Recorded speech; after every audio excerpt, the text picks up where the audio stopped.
രാഹുൽ മാങ്കൂട്ടത്തിനെതിരായ മൂന്നാമത്തെ ബലാത്സംഗ കേസിന്റെ സാധുതയിൽ ചോദ്യങ്ങളുമായി പത്തനംതിട്ട ജില്ലാ കോടതി. ബീനാമേ, അമ്മയുടെ മകൻ ജയിച്ചു, രാഹുൽ മാങ്കൂട്ടത്തിൽ ജയിച്ചു, പീഡനമില്ല എന്ന് ഹൈക്കോടതി കണ്ടെത്തി. ഇനി ഹൈക്കോടതിയുടെ വിധിയുടെയൊക്കെ അവസ്ഥ എന്തൊരു മോശം അവസ്ഥയായിരിക്കും. പിന്നെ രാഹുലിനെ ചീമോട്ട അറിയാൻ വേണ്ടി ഒരുപാട് ആൾക്കാർ അവിടെ ഇപ്പോൾ ഉണ്ടായിരുന്നു. എൻ്റെ പൊന്നോ, ഇനി സതീശൻ വല്ലം പിടിച്ച് നിർത്തിയതാണോ? എല്ലാം കോമഡി ആയിട്ടുണ്ട്. ഇനി നാലാമത്തെ യുവതിയും ഇറക്കാൻ വേണ്ടി എല്ലാം സെറ്റ് ചെയ്തെന്നാണ് അറിയാൻ കഴിഞ്ഞത്. രാഹുൽ മാങ്കൂട്ടം സംബന്ധമായിട്ടുള്ള കാര്യം സംസാരിക്കാനാണ് വന്നേ. ചീമോട്ടയെ രാഹുലിനെ അങ്ങോട്ട് എല്ലാവരും കൂടെ ചീമോട്ടയൊക്കെ എടുത്ത് എറിയുന്നുണ്ട്. ഇവിടെ ഈ ചീമോട്ട പ്രത്യേകം കിട്ടുമോ? ഞാൻ അറിയാൻ പറ്റുകൊണ്ട് ചോദിക്കുക. ചീമോട്ട മാത്രമായിട്ട് എനിക്കറിയത്തില്ല, അതുകൊണ്ട് ചോദിച്ചതാണ്. എവിടെന്നെങ്കിലും വല്ല മുട്ടയൊക്കെ മേടിച്ച് വല്ല വലിച്ചെറിഞ്ഞ് കാണും. കാരണം പ്രതിഷേധിക്കണ്ടേ? കാരണം മൂത്ത മാമന്മാരൊക്കെ പറഞ്ഞു വിടുമ്പോഴേ പ്രതിഷേധിക്കണം. നമ്മുടെ പാർട്ടി ശക്തമാണെന്ന് കാണിക്കാൻ വേണ്ടി എതിർ പാർട്ടിക്കാർ കാണിക്കുന്ന ഓരോ പ്രകടനം അങ്ങനെ കണ്ടാൽ മതി. ഇവൻ്റെയൊക്കെ കൂട്ടിലെ കോഴികളുണ്ട്. ആര്? നമ്മുടെ മുകേഷിനെ പോലുള്ളവരൊക്കെ. അതും ഇതിൻ്റെ അപ്പുറം തോന്നിയ ദിവസം കാണിച്ച പരസ്പര സമൂഹത്തോടല്ല, ക്രൂരമായിട്ട് തന്നെ. പറഞ്ഞിട്ട് കാര്യമില്ല. ആ സമയത്ത് നമ്മൾ ഈ പറയുന്ന മുകേഷിനൊക്കെ സപ്പോർട്ട് ചെയ്തതാണ്. ഹേമ കമ്മിറ്റി വിഷയത്തിലാണെങ്കിൽ പോലും മിനി മുനീർ എന്ന് പറഞ്ഞ ഒരു നടി വന്നിട്ട് ഈ പറയുന്നവനെയൊക്കെ കുറിച്ച് എൻ്റെ പൊന്നോ മുകേഷേട്ടൻ കാണിച്ച ഓരോ തോന്നിവാസത്തിനെ കുറിച്ച് വിളിച്ചൊക്കെ പറയുകയൊക്കെ ചെയ്തതാണ്. പിന്നെ അതേ സമയത്ത് ആ നടിയെ പറഞ്ഞു മോടെ അഡ്മിഷന് വേണ്ടി ഇത്ര ലക്ഷത്തിന് ആവശ്യത്തിന് വേണ്ടി മുകേഷേട്ടനെ വിളിച്ചപ്പോൾ മുകേഷേട്ടൻ അത്രയൊക്കെ ഞാൻ സഹകരിച്ചതല്ലയോ, എന്നിട്ട് മുകേഷേട്ടൻ എന്നോട് ഇത് കാണിച്ചില്ല എന്നൊക്കെ പറഞ്ഞ് നമ്മളിപ്പോഴും വന്നിട്ടില്ല. ഇപ്പോൾ ഏകദേശം ഒരു 1.5-2 വർഷം ആവുന്നുണ്ട്. ഓക്കെ, അതെന്തോ ആയിക്കോട്ടെ. നിൻ്റെയൊക്കെ കൂട്ടിലുള്ളവന്മാരെ ആദ്യം നന്നാക്കിയിട്ട് ബാക്കിയുള്ളവരൊക്കെ നന്നാക്കാനും ഈ പറയുന്ന ചീമോട്ട അറിയാനും ഒക്കെ ഇറങ്ങും. ഓക്കെ, എന്തായാലും നമുക്കിനി രാഹുലിൻ്റെ കുറച്ച് വീഡിയോസൊക്കെ വെച്ച് തരാം. അതുപോലെ തന്നെ രാഹുൽ ഈശ്വർ സംസാരിക്കുന്ന ഒരു കാര്യം, പിന്നെ ഈ കേസിൻ്റെ കുറച്ച് ഡീറ്റെയിൽ, അത് നമുക്ക് കേസിൻ്റെ വെക്കാം. വീഡിയോയിലോട്ട് പോകുന്നതിന് മുമ്പ് എല്ലാവരും ലൈക്ക്, ഷെയറും സബ്ബും ഒക്കെ എല്ലാം ചെയ്യുക. നിങ്ങളുടെ അഭിപ്രായങ്ങൾ എന്തായാലും കമൻറ്റ് ബോക്സിൽ കൊടുക്കുക. രാഹുലിനെ ഇഷ്ടപ്പെടുന്നവർ മാത്രം ലൈക്ക് ചെയ്യുക. പിന്നെ ജസ്റ്റിസ് ഫോർ രാഹുൽ എന്നും കൂടെ കമൻറ്റ് കൊടുക്കുക. വീഡിയോസ് എല്ലാവരും കാണുന്നുണ്ട്, പക്ഷേ സബ്ബൊന്നും ചെയ്യുന്നില്ല. എല്ലാവരും ഒന്ന് സബ്ബും കൂടെ ചെയ്തേക്കുക. നമുക്ക് എന്തായാലും വീഡിയോയിലോട്ട് പോകാം.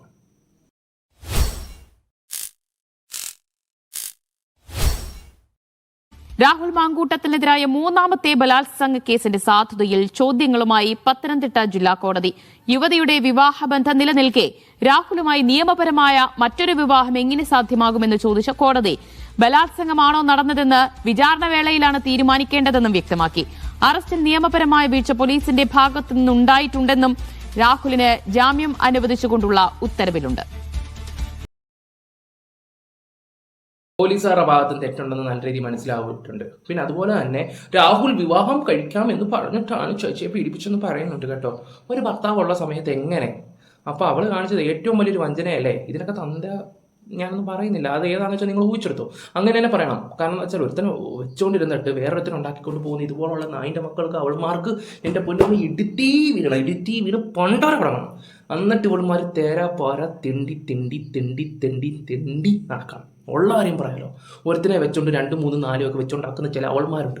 എൻ്റെ പൊന്നു, നശിച്ചു പോകണം അവൾമാരൊക്കെ. നശിച്ചു പോകണം. ഞാൻ അങ്ങനെ പറയത്തുള്ളൂ. കാരണം ആ ഒരു പെയിനൊരു വല്ലാത്തൊരു പെയിനാണ്. അത് വല്ലാത്ത പേര്. എന്നിട്ട് അവസാനം ആണുങ്ങൾ കുറ്റക്കാരാന്ന് പറയുന്നതിൻ്റെ ഒരു ഇതുണ്ട്. അതൊന്നും ഒരിക്കലും അങ്ങോട്ട് മറക്കാൻ പറ്റില്ല. സിജോ വി ജോൺ വിവരങ്ങൾ നൽകും. സിജോ, മൂന്നാമത്തെ ബലാത്സംഗ പരാതിയിലാണ് ഇന്നിപ്പോൾ പത്തനംതിട്ട സെഷൻസ് കോടതി രാഹുൽ മാങ്കൂട്ടത്തിന് ജാമ്യം അനുവദിച്ചിരിക്കുന്നത്. എന്തൊക്കെയാണ് ജാമ്യ ഉത്തരവിലുള്ളത്? അങ്ങോട്ട് പറ സിജോ അങ്ങോട്ട് പറ, കേക്കട്ടെ, എല്ലാരും ഒന്ന് കേക്കട്ടെ. 18 ദിവസത്തെ റിമാൻഡ് കാലാവധിക്ക് ശേഷം രാഹുൽ മാങ്കൂട്ടത്തിന് ജാമ്യം ലഭിച്ചിരിക്കുകയാണ്. മൂന്നാമത്തെ ബലാത്സംഗ കേസിലാണ് ഇപ്പോൾ ജാമ്യം ലഭിച്ചത്. പക്ഷേ ആ കേസുമായി ബന്ധപ്പെട്ട് ചില ചോദ്യങ്ങൾ പത്തനംതിട്ട ജില്ലാ കോടതിയിൽ നിന്ന് വരികയും ചെയ്തിട്ടുണ്ട്. സിജോ ബി ജോൺ വിവരങ്ങൾ നൽകും. സിജോ, വിശദാംശങ്ങൾ എന്തൊക്കെയാണ് ജാമ്യ ഉത്തരവിലുള്ളത്? ഈ ജാമ്യ ഉത്തരവിൽ വളരെ പ്രധാനപ്പെട്ട ചില ചോദ്യങ്ങളാണ് കോടതി ചോദിക്കുന്നത്. അതിൽ ഏറ്റവും പ്രധാനപ്പെട്ട കാര്യം, ഒന്നാമത്തെ കാര്യം എന്ന് പറയുന്നത്, വിവാഹ വാഗ്ദാനം ചെയ്തുകൊണ്ട് ഈ യുവതിയെ രാഹുൽ പീഡിപ്പിച്ചുവെന്നായിരുന്നു. എന്നാൽ കോടതി ചോദിക്കുന്ന ഒരു കാര്യം എന്ന് പറയുന്നത്, ഈ ബലാത്സംഗം ചെയ്തു എന്ന് പറയുന്ന സമയത്ത് ഇവർ ഓൾറെഡി വിവാഹിതയാണ്. അങ്ങനെയുള്ള ഒരാളെ രാഹുൽ മാങ്കൂട്ടത്തിൽ എങ്ങനെയാണ് വിവാഹ വാഗ്ദാനം ചെയ്ത് വിളിച്ചു വരുത്തുക, അതിനുശേഷം പീഡിപ്പിക്കുക തുടങ്ങിയ കാര്യങ്ങളാണ് ചോദിക്കുന്നത്. അതോടൊപ്പം തന്നെ ഈ സംഭവം നടന്നതിന് ശേഷം പരാതി നൽകാനുണ്ടായ കാലതാമസത്തെക്കുറിച്ചും കോടതി ചോദിക്കുന്നുണ്ട്. 1 വർഷവും 9 മാസത്തിനും ശേഷമാണ് ഇത്തരത്തിൽ ഒരു പരാതിയുമായി ഇവർ വരുന്നത്. അത് മറ്റ് ചില ആളുകൾ പരാതി നൽകിയിട്ടുണ്ടെന്നുള്ള വിവരം ചാനലിലൂടെയൊക്കെ അറിഞ്ഞു, മാധ്യമങ്ങളിലൂടെ അറിഞ്ഞു. അതിനുശേഷമാണ് ഇത്തരത്തിൽ പരാതിയുമായി മുന്നോട്ട് പോകുന്നതെന്നുള്ളതാണ് അതിജീവിത പറയുന്നത്. എന്തുകൊണ്ടാണ് പരാതി നൽകാൻ ഇത്രയും കാലതാമസം ഉണ്ടായിട്ടുള്ളത് എന്നുള്ളൊരു കാര്യം വ്യക്തതയില്ല. അവരുടെ ഭാഗത്തു നിന്ന് വളരെ ഒരു ക്ലാരിറ്റിയോടുകൂടി പറയുന്നില്ല എന്ന് സൂചിപ്പിക്കുകയും ചെയ്യുന്നു. അതോടൊപ്പം തന്നെ ഈ ബലാത്സംഗം ചെയ്തതിനു ശേഷവും ഈ രാഹുൽ മാങ്കൂട്ടലുമായി യുവതിക്ക് അടുത്ത ബന്ധമുണ്ടായിരുന്നു. ഇവർ തമ്മിൽ സാമ്പത്തിക ഇടപാടുകൾ ഉണ്ടായിരുന്നു.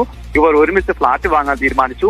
പിന്നീട് ഈ യുവതിക്ക് കൈവശം പണമില്ലാത്തതിനാലാണ് ഈ ഫ്ളാറ്റ് വാങ്ങാൻ സാധിക്കാത്ത ഉൾപ്പെടെയുള്ള കാര്യങ്ങളാണ് പറയുകയും ചെയ്യുന്നത്. പോലീസിനും വിമർശനമുണ്ട്. ഓക്കെ, അപ്പൊ കാര്യങ്ങളൊക്കെ മനസ്സിലായല്ലോ. ഒരു കല്യാണം കഴിച്ച് ഒരു ഭർത്താവുള്ള ഒരുത്തി ഭർത്താവുള്ള ഒരുത്തിയെ വിവാഹം കഴിക്കാമെന്നും പറഞ്ഞിട്ട് പറ്റിച്ചെന്നും പറയുന്നു, പീഡിപ്പിച്ചെന്നും പറയുന്നു. അവൾ തന്നെ ചെയ്തത് ഏറ്റവും വലിയ അഴിയെന്ന് തന്നെ ഞാൻ പറയത്തുള്ളൂ. ആദ്യം രാഹുലിനെ കോൺടാക്ട് ചെയ്തതും ഈ പെണ്ണാണ്, സംസാരിച്ചതും ഈ പെണ്ണാണ്, എല്ലാം അങ്ങനെയൊക്കെ തന്നെ. കുറേ അവൾമാരുണ്ട്. നല്ലൊരു റിലേഷൻഷിപ്പിൽ പോകുമ്പം ഈ എന്താ പറയുക, പൈസ മാത്രം ഒരാളെ നിന്ന് പിഴുങ്ങുക, മറ്റു പല കാര്യങ്ങളും വേറൊരുത്തന്മാരുടെ പോവുക, അങ്ങനെ കാണിക്കുന്ന കുറേ അവൾമാരുണ്ട്. അതൊന്നും പറഞ്ഞിട്ട് കാര്യമൊന്നുമില്ല. ആത്മാർത്ഥമായിട്ട് നിൽക്കുന്നവന്മാരെല്ലാം ഇതാണ്. പക്ഷേ ദൈവം എന്ന് പറഞ്ഞൊരു സംഭവമുണ്ട്, കർമ്മയെന്ന് പറഞ്ഞൊരു സംഭവമുണ്ട്. ഇന്നല്ലെങ്കിൽ നാളെ ഇതെല്ലാം ഓർത്ത് ദുഃഖിച്ച് കരയും. ഇവറ്റകളൊക്കെ അന്ന് ആത്മാർത്ഥമായിട്ട് നിന്നവൻ്റെയൊക്കെ വില മനസ്സിലാക്കും. ഞാനിപ്പം എന്താ പറയണ്ടേ, ആ മൂന്നാമത്തെ യുവതിയുടെ ഭർത്താവിൻ്റെ കാര്യം ഒന്ന് ആലോചിച്ച് പോവാണ്. അദ്ദേഹത്തിൻ്റെ അവസ്ഥ ഇവിടെ ആരും സംസാരിക്കുന്നില്ലല്ലോ എന്ന് ഓർക്കുമ്പോഴാണ്. പിന്നെ അതുപോലെ തന്നെ കോടതിക്ക് പല കാര്യങ്ങളും എന്തുകൊണ്ട് ഇത്രയും വൈകി. ഒരാളൊരു പുതിയൊരു നിയമം വല്ലതും കൊണ്ടുവരണം. സത്യം പറഞ്ഞാൽ ആർക്കെങ്കിലും ഇങ്ങനെ മോശമായിട്ടുള്ള പീഡനോ അനുഭവങ്ങളോ വല്ലതും ഉണ്ടായിട്ടുണ്ടെങ്കിൽ 3 ദിവസത്തിന് മുമ്പേ വന്നിട്ട് അത് റിപ്പോർട്ട് ചെയ്യണോ, അല്ലെങ്കിൽ കോടതി ഇത് ചെയ്യുമോ, അങ്ങനെ എന്തെങ്കിലുമൊക്കെ ഒരു നിയമം കൊണ്ടുവരണം. അല്ലാതെ ഇന്ന് എന്തെങ്കിലും പരസ്പര സംഭവത്തോടെ നടന്നിട്ട് 3-4 വർഷം കഴിഞ്ഞ് ഇങ്ങോട്ട് വന്നിട്ട് എന്നെ പീഡിപ്പിച്ചു എന്ന് പറയുമ്പോൾ എനിക്ക് വലിയ യോജിപ്പും കാര്യങ്ങളൊന്നുമില്ല. എന്താണിത്, എന്തുവായി സംഭവിക്കുന്നത്, എങ്ങോട്ടായി കേരളം പോകുന്നത്? ഓക്കെ, ഇനിയിപ്പോൾ പോലീസ് സ്റ്റേഷനിൽ നിന്ന് ഇറങ്ങുന്നതിൻ്റെ ഒരു രംഗം ഞാൻ വെച്ച് തരാം. അതും കൂടെ ഒന്ന് കണ്ടിട്ട് രാഹുൽ ഈശ്വർ പറയുന്നതും കൂടെ ഒരു വീഡിയോ ഉണ്ട്, ഞാൻ അതും കൂടെ ഒന്ന് വെച്ച് തരാം. ജനങ്ങളെ, നിങ്ങൾ മണ്ടരാവല്ലേ. നാളെ ഇത് കാണുന്ന സ്ത്രീകളായ നിങ്ങളുടെ മക്കൾക്കും ഈ അവസ്ഥ വരാം. ഒരു പെണ്ണ് വന്നിട്ട് അമ്മയുടെ മോൻ എന്നെ പീഡിപ്പിച്ചു, ഞാൻ നിങ്ങളുടെ മകനെതിരെ കേസ് കൊടുക്കുമെന്ന് പറയുമ്പോൾ എന്ത് ചെയ്യും? നെഞ്ചത്ത് കൈവെക്കാനേ പറ്റത്തുള്ളൂ. ഇങ്ങനെ കുറേ ആൾമാർ ഇറങ്ങിയിട്ടുണ്ട്, പറഞ്ഞിട്ട് കാര്യമില്ല. നിങ്ങൾ അമ്മമാരും കാണുന്ന അച്ഛന്മാരാണെങ്കിലും ശരി, സ്ട്രോങ് ആയിട്ട് നിൽക്കാൻ പഠിക്കുക. നിങ്ങൾ എന്താ പറയണ്ടേ, നിരപരാധിയായിട്ടുള്ള കുറേ ആൾക്കാരുണ്ട് പെട്ടുപോകുന്നത്. 1000 കുറ്റവാളികളും രക്ഷപ്പെട്ട ഒരു നിരപരാധി പെടരുതെന്നാണ്, അത് ഓർക്കുക.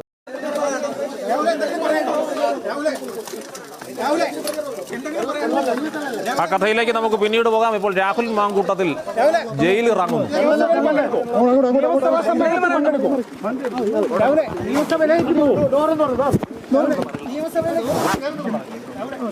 എന്തെങ്കിലും പറയാനുണ്ടോ? 18 ദിവസമായി ജയിൽവാസം, എന്തെങ്കിലും പറയാനുണ്ടോ? കുടിക്കാണോ? കുടുക്കിയതാണോ എന്ന്? എടാ നാണം കെട്ട നാടികളെ, നിനക്കൊക്കെ ചോദിക്കാൻ തന്നെ നാണമുണ്ടോ രാഹുലിനോട്? കുടുക്കിയതാണോ എന്ന് ആരും മീഡിയക്കാർ ചോദിക്കുന്ന ചോദ്യം കേട്ടില്ലേ, കുടുക്കിയതാണോ എന്ന്? നിന്നെപ്പോലുള്ളവന്മാരൊക്കെ ആവശ്യമില്ലാത്ത കാര്യങ്ങളൊക്കെ എരിവും പുളിയൊക്കെ കേട്ട് ഈ അമ്മച്ചിമാർക്ക്, ഈ കുറേ അവൾമാർ വന്നിട്ടുണ്ടല്ലോ, അവൾമാർക്കൊക്കെ സപ്പോർട്ട് ചെയ്യാൻ വേണ്ടി നിന്നെപ്പോലുള്ള കുറേ അവന്മാരൊക്കെ ഉണ്ടായിരുന്നല്ലോ മൈക്കും തൂക്കി നടക്കുന്നത്, പെൺകുട്ടിക്ക് വേണ്ടി നീതി പിടിക്കാനാണെന്നൊക്കെ പറഞ്ഞിട്ട് ഓരോരുത്തൻ്റെ എന്താ പറയുക, ഒരു ഭർത്താവിനെ വെച്ചുകൊണ്ടിരുന്നിട്ട് ഒരുത്തൻ്റെ കൂടെ കിടന്നിട്ട് അവളെപ്പോലുള്ളവന്മാരൊക്കെ ബൂസ്റ്റ് ചെയ്യാനാണ് നിങ്ങളെപ്പോലുള്ള ചാനലിലെ കുറേ നാടുകൾ ഉണ്ടായിപ്പോയി. എന്തുകൊണ്ട് പറഞ്ഞില്ല യുവതി കല്യാണം കഴിച്ചാന്നുള്ള കാര്യം? 2ാമത്തെ കേസ് കിട്ടി പറഞ്ഞിട്ടില്ല, 3ാമത്തെ കേസ് കിട്ടി പറഞ്ഞിട്ടില്ല, 1ാമത്തെ കേസ് കിട്ടി ഒന്നും പറഞ്ഞിട്ടില്ലായിരുന്നു. നിങ്ങളെല്ലാം അവൾക്കൊപ്പം എന്ന് പറഞ്ഞു. കാരണം എന്തുകൊണ്ട് ഇവിടെ കേരളം ഭരിക്കുന്നത് കമ്മ്യൂണിസ്റ്റ് പാർട്ടി ആയതുകൊണ്ട് മാത്രം നിങ്ങൾ ഇങ്ങനെ പറയുന്നുണ്ട്. കാരണം പാർട്ടിക്കാരും കുറേ ഫണ്ടൊക്കെ തരും, അതൊക്കെ മേടിച്ച് മുതലാളി ഇന്നും മുങ്ങുകയും ചെയ്യും. അതിൻ്റെ ശമ്പളം നിന്നെപ്പോലുള്ള നാറുകൾക്ക് പറ്റുമോ? അല്ല എന്തോ പറയാനാന്ന് പറയാം.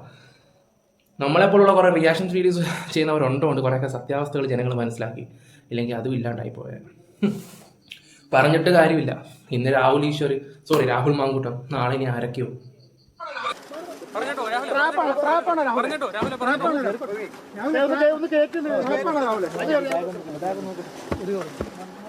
എന്തെങ്കിലും ട്രാപ്പാണോ? കുടിക്കാണോ? എന്തെങ്കിലും പറയാനുണ്ടോ?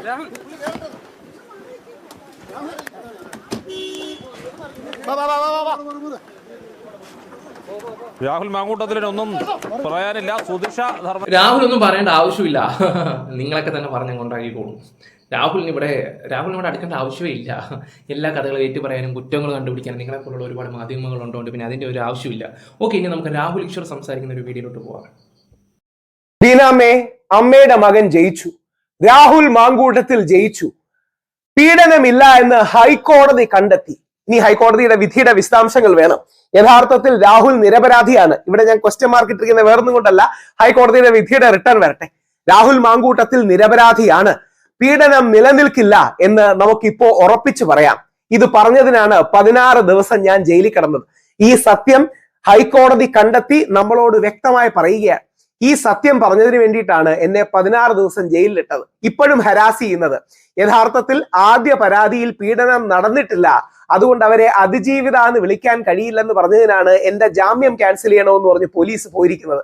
അമ്മയുടെ മകന് വലിയ വിജയമാണ്. നമ്മുടെ നാടിന്റെ മകനാണ് രാഹുൽ മാങ്കൂട്ടത്തിൽ. രാഹുലിന് വലിയ വിജയമാണ് ലഭിച്ചിരിക്കുന്നത്. ഈ നാട്ടിലെ ഒരുപാട് അമ്മമാരുടെ മകനാണ്, അമ്മയുടെ മാത്രമല്ല.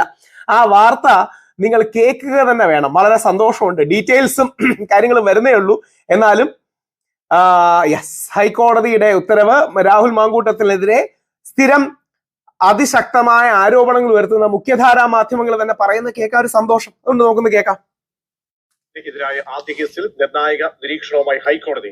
കേസ് രേഖയിൽ പ്രകാരം ഉഭയസമ്മതപ്രകാരമായ ലൈംഗിക ബന്ധമെന്ന് കോടതി. ധാർമ്മികമായി എന്താണ് തെറ്റെന്ന് കോടതി.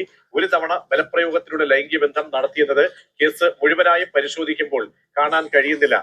എന്തൊക്കെ കോംപ്ലക്സ് ആയിട്ടാ പറയണേ, ഒന്നുകൂടെ കേൾക്കണേ. എതിരായ ആദ്യ കേസിൽ നിർണായക നിരീക്ഷണവുമായി ഹൈക്കോടതി. കേസ് രേഖയിൽ പ്രകാരം ഉഭയസമ്മതപ്രകാരമായ ലൈംഗിക ബന്ധമെന്ന് കോടതി. ധാർമ്മികമായി എന്താണ് തെറ്റെന്ന് കോടതി. ഒരു തവണ ബലപ്രയോഗത്തിലൂടെ ലൈംഗിക ബന്ധം നടത്തിയെന്നത് കേസ് മുഴുവനായും പരിശോധിക്കുമ്പോൾ കാണാൻ കഴിയുന്നില്ല.